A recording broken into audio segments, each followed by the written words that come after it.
안녕하세요. 이번 시간에는 코스피가 많이 떨어졌길래 코스피가 왜 떨어졌는지에 대해서 한번 알아보려고 합니다. 코스피가 많이 떨어지면은 보통 뉴스를 먼저 검색하죠. 왜 떨어지는 거야? 라고 검색해봤을 때 여러분이 봤을 때 뉴스들을 보니까 뭐 오미크론 금리 인상, 뭐 나스닥 기술주 하락 이렇게 말하는데 아닌 것 같아요. 그렇죠?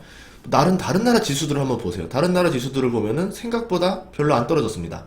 코스피만 유독, 특히 뭐 코스닥은 더 유독 떨어졌죠.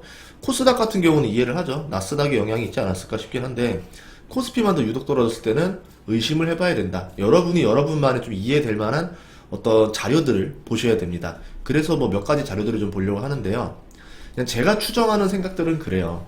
투자자별 매매 동향을 보면은 기관이 4조를 넘게 일주일 동안 매도를 했어요. 딱 일주일 만에 매도한 양입니다. 개인이 거의 다 받았죠. 외국인은 그렇게 포지션의 움직임이 없었습니다. 이번에는 어쨌든 기관의 매도로 지수가 떨어졌다. 이렇게 볼 수 있거든요. 그럼 기관이 왜 팔았는지를 알면은 내가 지금 두려워하지 않을 수 있겠죠. 그래서 한번 조금 더 보려고 합니다. 이럴 때는 선물을 같이 보는 것도 괜찮아요. 선물을 봤더니 주식은 4조를 팔고 선물을 24,000 계약을 매수를 했구나. 이렇게 보면은 경제 불황 국면을 예상한다. 이렇게 생각해 볼 수도 있어요. 원래 표면적으로는. 보통 이런 상황일 때 경기 불황을 예상하면은 기관 투자자들이 많이 하는 것 중에 하나가 주식 매도에 선물 판매수를 합니다. 이런 식으로 해서 뭐 이렇게 좀 걸어 놓는데 보통 그렇게 될 때는 뭐 미결제 약정 같은 게 줄어들어야 되거든요. 근데 지금은 미결제 약정도 많이 늘었어요. 그래서 요거는 아닌 것 같은데 좀 다르게 봐야 되지 않나 좀 보고 있고요. 반대로 다른 지표 하나 더 보도록 할게요. 여기 보면은 프로그램 이제 매매 동향을 보시면 차익 매도가 5,200억이 나왔어요. 굉장히 많이 나왔죠. 차익으로 나왔다라는 거는 선물과 프로그램의 어떤 영향으로 인해서 프로그램이 알아서 그냥 어떤 무위험 거래를 했다라는 거죠. 그러니까 결국 뭐냐면 누군가가 선물을 건드렸다라고 볼 수 있어요. 어떻게 보면은 이게 외국인일 수도 있겠죠. 선물만 잔뜩 던졌으니까. 그러니까 이게 뭐야라고 하면서 선물이랑 현물을 맞추기 위해서 프로그램이 주식을 팔아가지고 그 선물에 대한 기준을 맞췄다. 이렇게 볼 수도 있을 거고요. 이런 식으로 생각해 보면은 이런 건가? 근데 왜 이렇게 매도를 하지? 이런 것도 한 번만 더 볼게요. 일자별 순매수인데요. 이게 보시면 차익 거래 매물량이 순매도가 이렇게 이틀 연속으로 대량으로 터졌습니다. 2천억, 5천억이 다 순매수로 나왔죠. 이런 것들을 보면 지금 차익 거래 영향이 지수를 끌어내렸다. 한마디로 그런 선물로 인해서 지수가 내려왔다. 이렇게 해석해 볼 수도 있습니다. 그럼 왜 이렇게 한 거냐라는 것들도 좀 생각을 해봐야 돼요. 하나만 더 볼게요. 이럴 때 이제 코스피 상위주들을 보시면 됩니다. 1위부터 30위까지인데 지금은 1위부터 15위예요. 보다시피 LG화학은 하도 많이 내려서 지금 어떻게 보면은 약간 반등을 노려보는 매매다 볼 수 있을 것 같고, 현대차랑 기아차는 호재가 나왔어요 오늘. 그래가지고 주가가 좀 오른 것들이고, 그 외에는 전반적으로 힘이 없습니다. 뭐 포스코 같은 경우도 요새 철강에 대해서 호재가 하나 나와가지고 이랬던 거고, 그 외에는 다 내렸다 보시면 되고요. 16위부터 30위까지 한번 보도록 할게요. 보다시피 SK이노베이션부터 시작해서 하이브까지 쭉 다 내렸습니다. 더 많이 내렸죠. 그러니까 한마디로 프로그램으로 그냥 골고루 다 밀어내렸다 보시면 돼요. 그냥 다 팔았다. 그냥 어떻게 보면 선물의 영향으로 기계적으로 던진 것이다. 이렇게 볼 수 있겠죠. 시장에 힘이 없다. 이렇게 볼 수 있고요. 그동안에 지금 프로그램 차익 거래에 대한 건데요.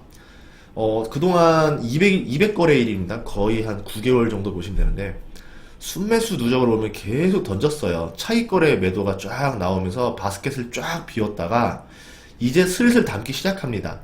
한 12월부터 담기 시작했거든요. 그래서 이렇게 되면은 증시가 좋아질 수 있겠구나 이렇게 예상해 볼 수 있었는데, 갑자기 이틀 연속으로 확 던지면서 다시 바닥으로 던져버렸어요.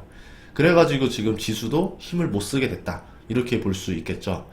근데 이렇게 생각해 볼 수도 있습니다. 반대로 말하면은 뭐 차익 비차익 합쳐서 봐야 되겠지만 이렇게 바스켓을 비워놨다는 거는 다시 올라갈 수도 있다 이런 뜻을 의미하기도 해요. 이번에는 차익 비차익 다 합쳐서 볼게요. 똑같습니다. 차익 비차익 합쳐서도 바스켓을 지금 잔뜩 비워놓은 상태인데 이제 조금 변곡점이었거든요. 위로 올라가려 하는데 비차익까지 합쳐서 보면은 뭐 보다시피 뭐 아주 많이 떨어진 건 아니다. 요 정도 수준이다 볼 수 있어. 그러면은 어쨌든 바스켓은 이제 슬슬 차오르고 있다. 결국 이걸 다 채울 쯤 되면은 증시의 호재로 작용할 수도 있다. 이렇게 볼 수도 있어요. 그럼 이런 생각을 해봤습니다. 두 가지가 있는데, 하나는 뭐냐면 1월 달에 에너지 솔루션 상장하잖아요. 최근에 고객 예탁금이 엄청 늘었다라는 소문이 있어요. 그 얘기는 뭐냐면 에너지 솔루션 청약을 하고 싶다라던가 아니면은 뭐 이제 상장했을 때 그 주식을 사고 싶다라던가 이제 이런 수요들이 많이 있어서 바스켓을 비웠다 해석해 볼 수도 있고 아니면은 주식이 자꾸 하락을 하니까 무서워서 우선 팔고 현금으로 보관하고 있다. 이렇게 해석해 볼 수도 있는데 보통은 전자로 많이 해석을 합니다. 그것도 있고 아니면은 연말만 되면은 꼭 작년이랑 똑같은 패턴이거든요. 작년 1월 달에도 이렇게 차익 거래로 매물이 툭툭 나왔었는데 이렇게 해석해 볼 수 있어요. 연말에 좀 윈도우 드레싱까지는 아니더라도 지수 방어를 위해서 조금 무리하게 사놨던 것들을 던지는 작업이 아닌가. 뭐 이렇게 볼 수도 있을 것 같고 아니면은 뭐 정말 그냥 불황을 예상해서 기관 투자자들이 하락에 베팅을 걸었다. 뭐 매도를 하고 있다. 이렇게 볼 수도 있고 아니면 환율 때문에라도 조금 나쁘게 다크하게 보는 거 아니냐. 뭐 이렇게 볼 수도 있을 겁니다. 근데 제가 느끼는 건 뭐냐면 크게 뉴스가 없는 상태에서 이렇게 하는 거는 그냥 연례적인 행사다. 원래 가끔씩 이래요. 프로그램, 그러니까 선물 던져가지고 프로그램 다 토해내게 만든 다음에 아니면 본인들이 주식을 잔뜩 팔아서 하락으로 한번 던지게 하고 그 다음에 바스켓 비워놓고 원하는 것들로 교체해서 사서 다시 모아가려고 이렇게 할 때도 많이 있거든요. 그래서 제가 느끼는 건 주도주 교체가 아닐까 뭐 이렇게 생각을 해봅니다. 그래서 아마 2020년 하반기에 많이 올랐던 주식들이 아니라 오히려 다른 종목들, 다른 섹터들의 주식들이 오히려 매수세가 벌어지는 일이 나올 수도 있겠다. 이렇게 긍정적으로 생각해 보기도 합니다. 우선은 환율이 좀 문제인데 환율이 조금 떨어져야 되겠죠. 환율이 조금 떨어지게 되면 외국인들 매수세가 들어오면서 그때 바스켓이 한 번 더 차지 않을까 이렇게 생각을 해봤습니다. 여러분들도 이제 다양한 관점에서 보시고 그러면서 뉴스랑 같이 교차 검토를 하시다 보면은 여러분들이 수긍할 만한 이유가 나오지 않을까 싶어서 이런 관점으로 한번 설명을 드렸습니다. 다음 시간에도 좋은 정보로 찾아뵙도록 하겠습니다. 구독과 좋아요 부탁드리겠습니다. 고맙습니다.